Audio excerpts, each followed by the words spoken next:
यहाँ पानी में एक अजीब से जंतु ने हलचल मचा रखी है। भारत के सुदूर दक्षिण में मछली पालन के ठिकाने मंडपम में ही नहीं, बल्कि दूर पड़ोसी चीन तक उसकी चर्चा है।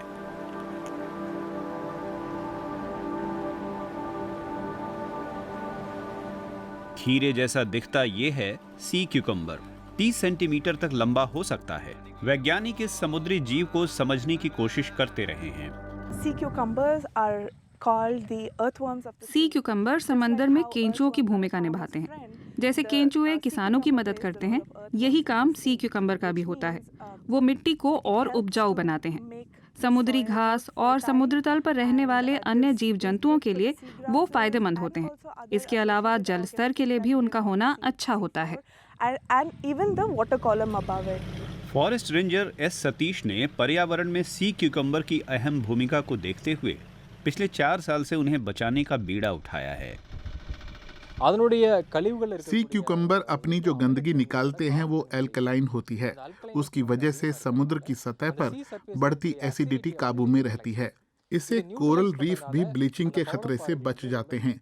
और अगर कोरल रीफ सेहतमंद होंगे तो मछली, प्रॉन, केंकड़े और दूसरे जीव जंतु भी जिंदा रह पाएंगे।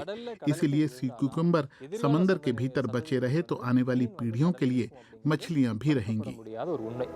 सी क्यूकम्बर की जब मांग बढ़ी, खासकर चीन में, तो उनके अस्तित्व पर भी खतरा पैदा हो गया। सूखे हुए सी क्यूकम्बर चाव से खाए जाते हैं और सेक्स की चाहत बढ़ाने वाले माने जाते हैं। इसलिए भारत में पिछले 5 साल के दौरान उनका शिकार 13 गुना बढ़ गया है। इस अपराध में बहुत से युवा लोग शामिल हैं। बड़े स्मगलर ये कहकर उन्हें गुमराह करते हैं कि सिर्फ 5 से 10 दिन की जेल होगी, फिर वो बाहर आ जाएंगे, कोई मामला भी नहीं चलेगा।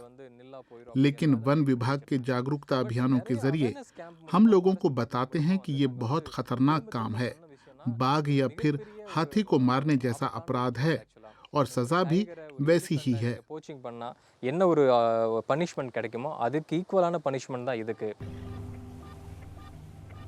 वाइल्ड लाइफ प्रोटेक्शन एक्ट में सी क्यूकम्बर शेड्यूल 1 के जीव हैं।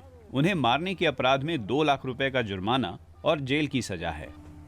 अवैध शिकार की चेकिंग के लिए वन अधिकारी इलाके में गश्त लगाते हैं। गांव वालों को समझाते भी हैं कि अगर पकड़े गए तो क्या होगा। कुछ पूर्व शिकारी भुगत चुके हैं। अपना नाम ना बताने वाले ऐसे ही एक शिकारी से हमने बात की।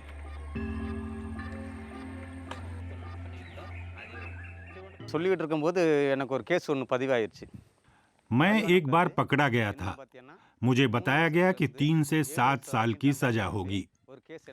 मेरी बिरादरी के बुजुर्गों ने तय किया कि अगर ये काम गैर कानूनी है तो ये काम करना ही गलत है। तब से हम मछलियां या केकड़े ही पकड़ते हैं। क्यूकम्बर जाल में आ भी जाते हैं तो हम उन्हें वापस पानी में छोड़ देते हैं। लेकिन मछुआरों के लिए ये आसान नहीं रहा है। वे अपनी जरूरतों के लिए हमेशा से सी क्यूकम्बर पकड़ते आए हैं। 2001 में लगी रोक से उनकी रोजी रोटी पर असर पड़ा है। साल भर न सही, अगर कुछ नियत दिनों के लिए ही मछुआरों को सिर्फ सी क्यूकम्बर पकड़ने दिए जाएं तो वे फिर भी बचे रहेंगे। रामेश्वरम के पास तुतुकुड़ी के गोताखोर तो बहुत मुश्किल में चल रहे हैं। अगर उन्हें सी क्यूकम्बर पकड़ने से न रोका जाए तो एक दिन में 200 रुपए कमा लेंगे और ठीक ठाक खाना अपने लिए खरीद पाएंगे।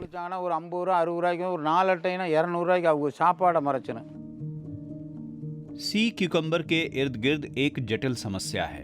अगर सतीश जैसे फॉरेस्ट ऑफिसर इन जीवों को शिकारियों से बचा सकते हैं तो तटीय समुद्री इकोसिस्टम भी बचा रहेगा और लोकल मछुआरों को भी रोजी रोटी के लाले नहीं पड़ेंगे।